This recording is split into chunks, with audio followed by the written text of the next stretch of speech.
today we are going to be talking about a video that Greg Doucette recently released. I don't really know exactly what's been going on, but I know that there's been some controversy, whatever you want to call it, around Lizzo.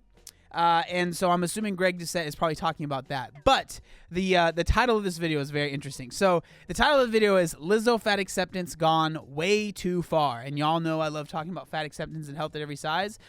So let's see what Greg has to say. I'm sure he's going to yell at us at the beginning of this video. Here we go. Let's just be obese together and love ourselves and talk to our bellies and say, thank you, belly. Let's give you more room to breathe. And I'm going to listen to you, just like Chris Griffin did with his pimple.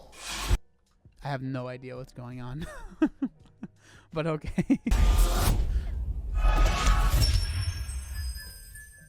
Coach Greg, and today I'm going to be going over a video made by Lizzo. She's just taking it too far. I'm going to explain what she should be doing, how she should be thinking, and you'll get it in a little bit. So let's see what she posted. I love you so much. I love you so much. Thank you so much for keeping me happy, for keeping me alive. Thank you. Okay, so first,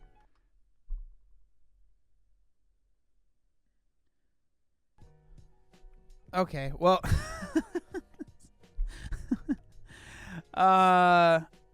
okay. First of all, I'm all for loving your body. There's nothing wrong with loving your body. It's great. You should be happy with how you look.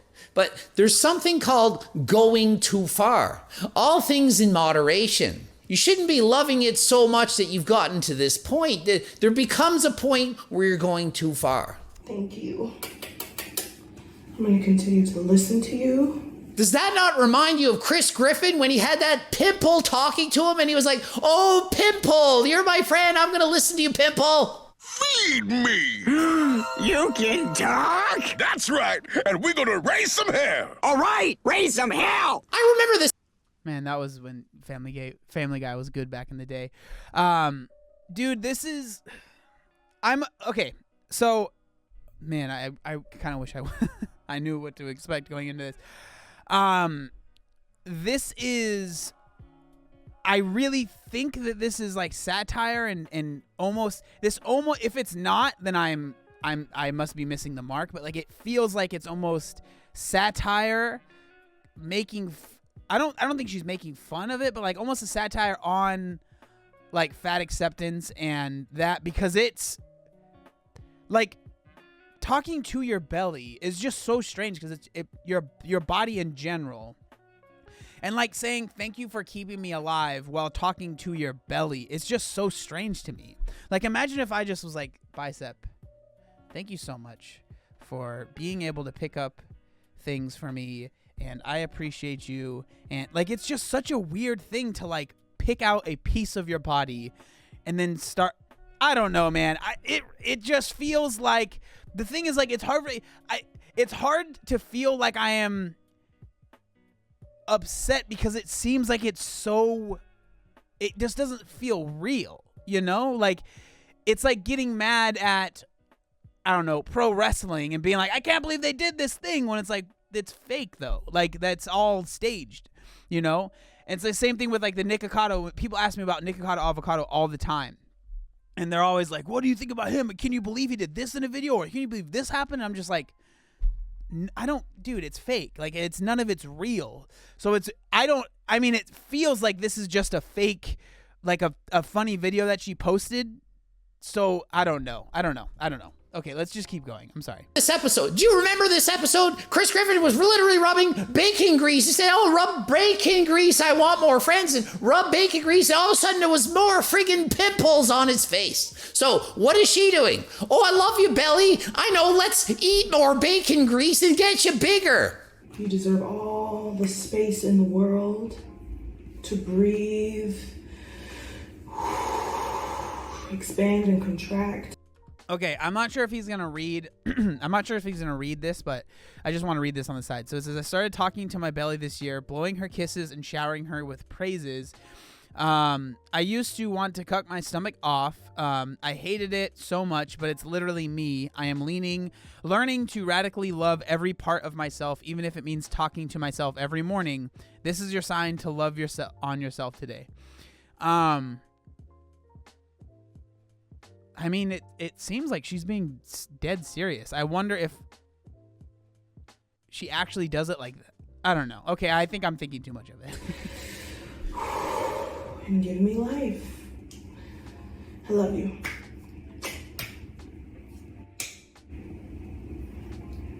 No, it's big enough. You don't need to give it more space. Even if you're exercising, if you're morbidly obese, it's been shown it's not healthy. But I'm not saying don't love your body, but don't love it so much that you want to make it bigger. Don't rub bacon grease on your face to get more acne. Don't eat more bacon grease to get a bigger belly. So think of it like this. If you have melanoma, some kind of cancerous growth. It's the one thing that's been really frustrating to me, and I know that I am less critical of like the fat acceptance and health at every size movement than a lot of other people are, and people don't like that, but that's fine.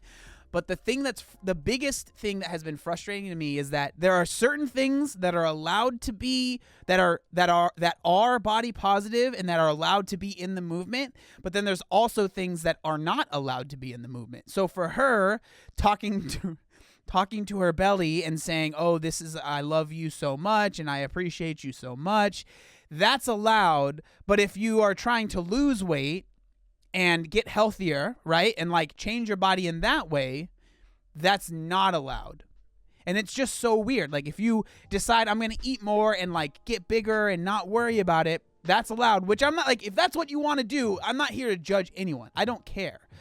But it's the reason I care so much about this is because I get messages from people that were in body positivity and still feel like they can be, but they're trying to lose weight, and then people are saying that that's not body positive. So like if that's body positive, talking to your stomach in the mirror and saying all that stuff, which, you know, not my cup of tea, but do your thing, why is it that if you post a video of you working out, that's all of a sudden no longer body positive?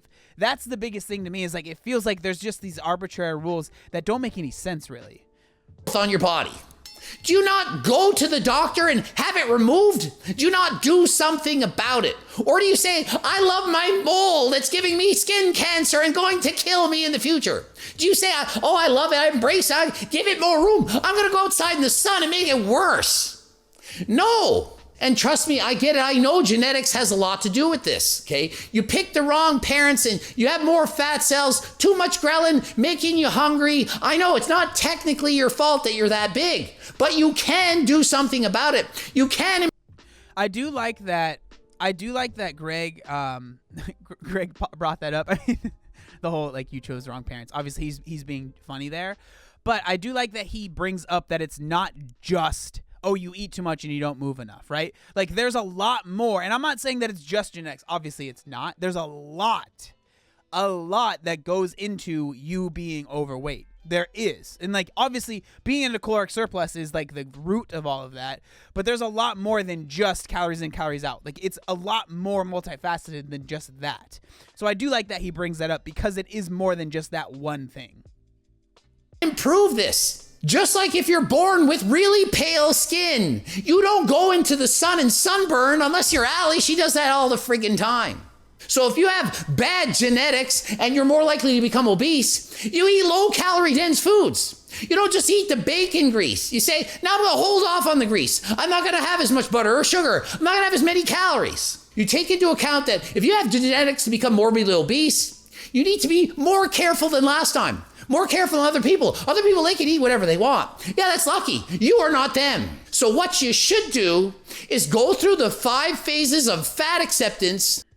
So I like that he brought this up. Again, I agree with this. And I think that one thing, I've talked about this before, when I was bigger, I would constantly compare myself to my friends that were around me. I'm sure a lot of you guys can probably relate to this, but I would constantly compare myself to my friends around me that were eating similar foods, and I would be like, well, it's not fair that I can't lose weight or that I'm gaining weight because XYZ friend of mine is eating the same food and they're not. But in reality, like, yo, life isn't fair. Some people have easier lives than other people. Like, that's how life works. So I had to take, like, hey, you know what? Maybe it's not fair that I have to work harder for this, but it doesn't, like, there's a really good video that I made a whole video about years ago now. Will Smith made this video where he was talking about fault versus responsibility. While it might not be my fault, which looking back it definitely was why I was so big, but like it might not be my fault that I have to deal with this that someone else doesn't have to deal with. That doesn't change the fact that it is now my responsibility to make changes to my health and make these changes, right? That's like one of my favorite videos. I love it. If you haven't looked it up, I highly recommend you watching that. Fault versus Responsibility, Will Smith. It's great.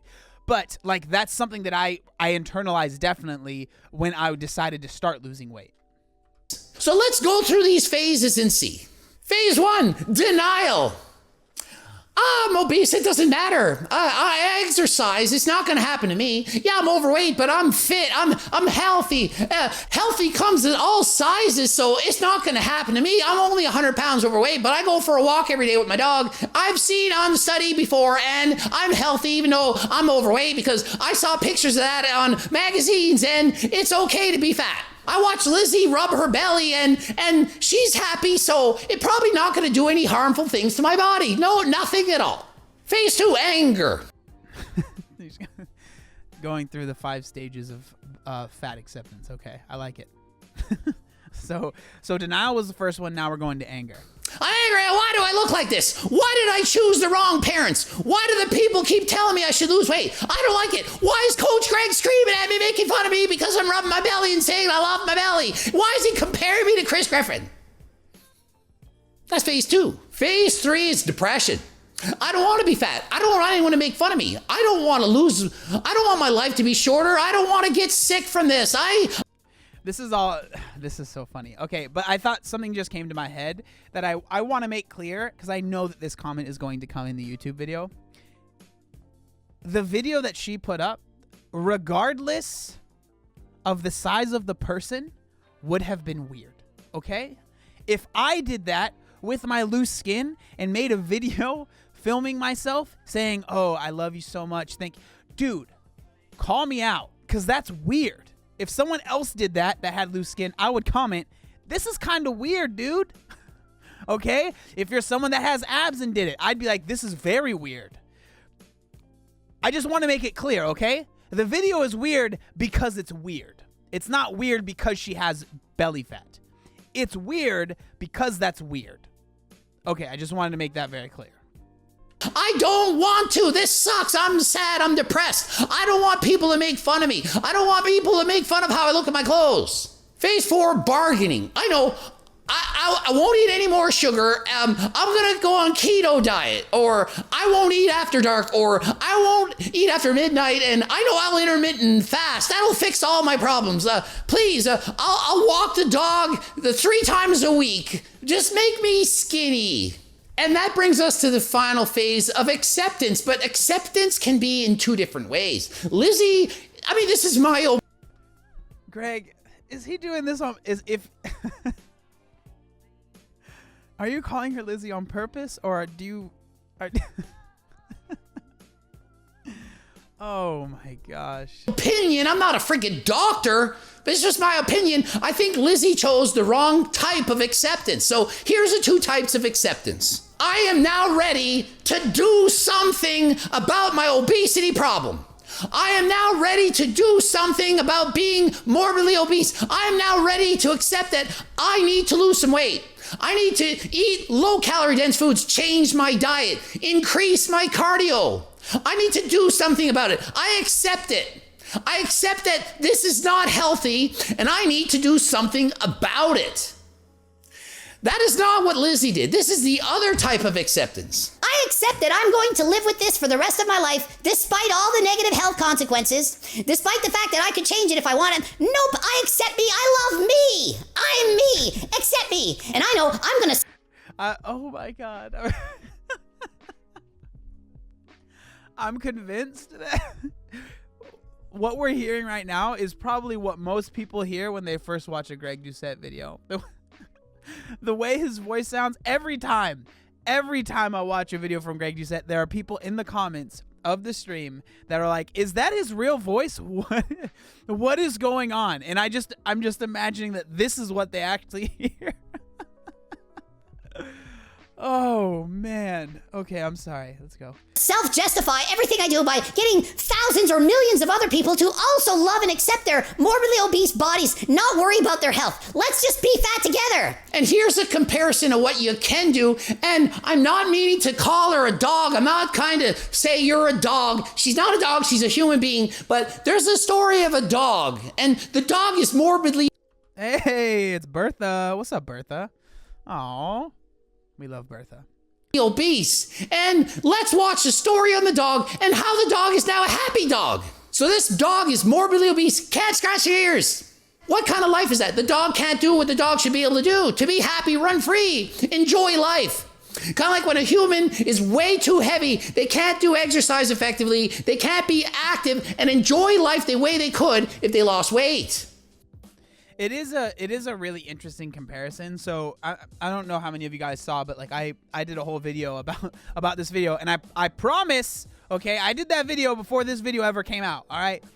So I had no idea that this was coming up. I made my video before this video was ever made. All right. But it's interesting because a lot of the people in the comments of that video were saying, like, it's interesting that when it's a dog or a cat, it's very much so they are too obese to move. That's a problem. Let's make a change. But when you start talking about humans, it's like all of a sudden it's this huge deal, right? It is a very, and again, I'm not comparing humans to animals or dogs or whatever, which I know Greg was trying to make sure he wasn't saying, but like, it's very, very interesting that because, you know, humans were emotional and stuff, it's a much more emotional type of answer or like question. But when we look at dogs, right, which we'll see here with Bertha, like once they lose the weight, they're able to move better, they're happier, they're able to do things, and it's like no one is thinking, oh, she must have been happier before. No one is thinking that, right? It is a very interesting kind of connection there. But should you give up? Should they have just accepted that rescue dog and said, you're just obese, eat more food, sit in a corner, don't move? Or should they do what the foster home did? Come on, dude. Is that not the cutest thing ever? Come on. Which is they put the dog on a diet, reduce the calories. Calories in, calories out.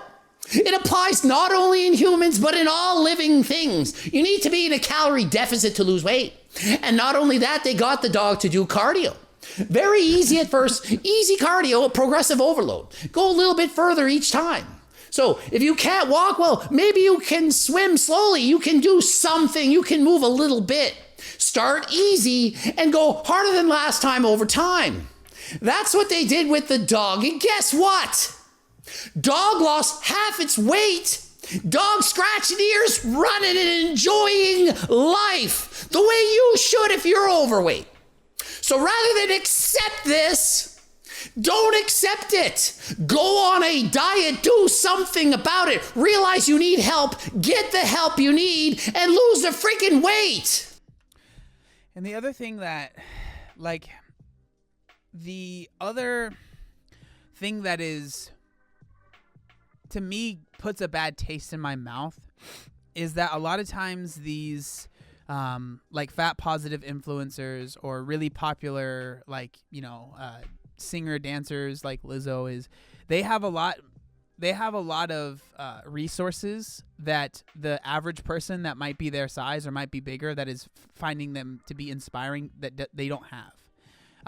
A lot of people, like we've talked about this before on the channel, but like a lot of the reason why a lot of people are morbidly obese or overweight is one, lack of education, and two, socioeconomic issues. They're in a poor area, and so they don't even have the option to do a lot of these things that, you know, these more famous or popular or, you know, wealthier people that are, you know, promoting health at every size might have.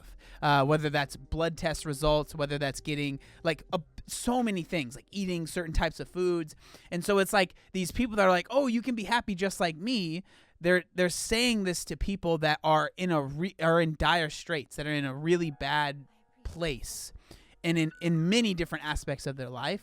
And so it just seems a little disconnected from reality when these people that have all of these connections, they have all of these options available to them, because if something does go wrong, they can be like, okay, I'm going to talk to this nutritionist, I'm going to talk to this person, they're going to get me together, they're going to figure something out for me.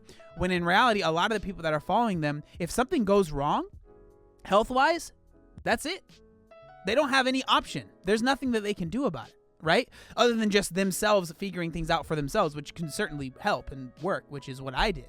But it's just frustrating to me when I see this, because it's like, dude, you don't even understand what a lot of the people that are following you might be going through. And then to make it, I don't know. I hope that makes sense.